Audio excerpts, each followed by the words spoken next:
Shoot-doo-doo, Ladies and gentlemen, welcome back to John Dilly Speaks. I'm your host, Rob from Love Island, USA. Filipino-born, London-raised pop rock artist Beabadoobee got her start on this very platform here, YouTube, not just from gaining views on her own song, Coffee, but also going all the way back to YouTube tutorials to learn how to play guitar. Her passion and desire to want to make music has shown in her material dating all the way back to 2017, and British indie label Dirty Hit thought the same, signing her in 2018. The run of EPs that she released up through Space Cadet, as well as her touring spot for the 1975, gained her extra exposure, and the sampling of her song Coffee on Powfu's Deathbed, Coffee for Your Head, found her more viral than ever after it popped off on TikTok in 2020. Her debut record, Fake It Flowers, came later that year, and while not a great record, the Courtney Love-inspired post-grunge crunch is authoritative and points to Bee's strengths and dynamics. 2021 found her collaborating with label mates George Daniel and Maddie Healy from the 1975 on Our Extended Play, featuring some of my favorite songs of hers to date. The pop sensibilities are off the charts and her voice sounds heavenly on George's production. Her sophomore album is fantastic, diving deep into a myriad of styles including Pink Panther-esque inflected bedroom pop, as well as slow dive influenced shoegaze, but it never wanders away from its indie folk foundations. Which brings us to This Is How Tomorrow Moves, co-produced by the legendary Rick Rubin and recorded at his hallowed ground of Shangri-La as well as Abbey Road. And on this record, Beabadoobee's brand of folk-inflected 2000s pop rock repurposed for a 2020s climate has never sounded better.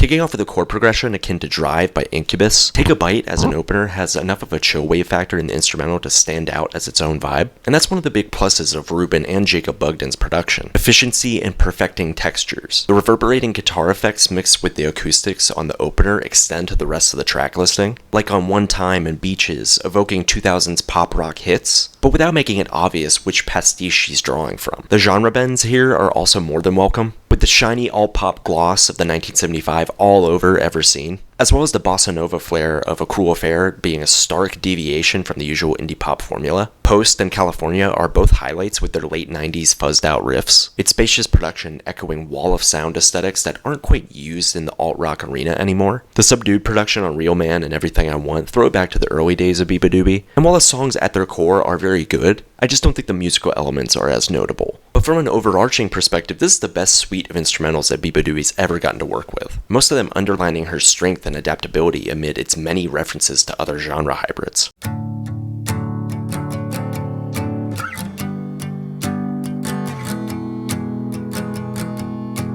If there's any song here that captures the essence of what Beabadoobee's trying to say on this record, it's Girl Song, which is a testimony about relatable insecurities that women face day to day. And it's absurd that even in a day and age that's as inclusive as it is, we still have a modern culture that's affixed to beauty standards that are unrealistic, and almost always tilt to favor men's tastes. And Beabadoobee highlights the dread of this feeling, and how it not only plays into insecurity about appearance, but anxiety about mental health. Everseen beautifully visualizes the aftermath of a panic attack, adding a sense of calm in the eye of the storm that's harmonious and uplifting. And then there's A Cruel Affair, which deals with fixation on comparison between Bee and another girl on social media, a relatable issue that couldn't be more relevant to today's obsession with self-worth juxtaposed to others' achievements and looks. But she doesn't just focus on the internal struggle with the here and now, and it's smart because from a therapeutic standpoint, the exploration of her childhood trauma in Tie My Shoes points to a very balanced approach to understanding the root causes of her insecurities, and that's incredibly inspiring and brave. Some lyrical themes are doubled up on across the track listing, and Bee does succeed in delivering emotional payoff on some tracks more than others, but in the end, by providing her own unique portrayal of girlhood through her specific lens, she's graced us with one of the most introspective listens of 2024.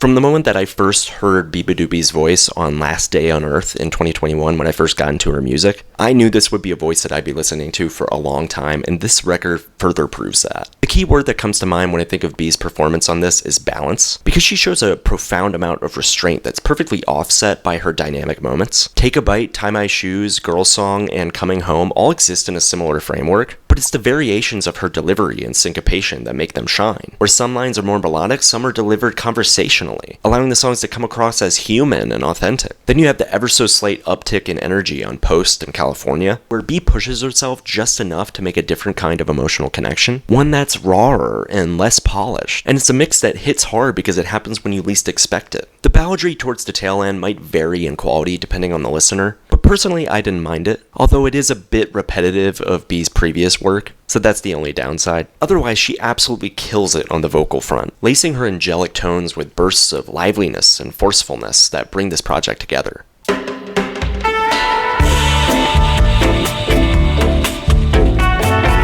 Some of the issues that I had with the flow of the track listing included the arrangement of One Time, which I felt took a bit to kick into gear, and the instrumentals on Real Man and Coming Home, as well as the progression on Everything I Want, didn't captivate me off the bat. That being said, this is a very effectively sequenced record, and at 14 tracks and 41 minutes, B doesn't waste any time with filler. Truly every song here serves a greater purpose, and that's through connection. Take a Bite sets the tone in an ethereal sense, providing the sonic palette at the top of the record in a strongly focused way, and from there, B, Jacob, and Rick roll with it. The rock-inflected passages are placed in the right spots to give the album a sense of rise and fall, and This Is How It Went is a peaceful ending that wraps up the core themes with earned ambiguity rather than feigned solace, and that's something that not even the biggest singer-songwriters of the decade can say that they've done successfully in recent years. On top of that, the replay value of this album is extremely substantial, so expect that once you're done, you'll want to circle right back to Take a Bite and give it another spin.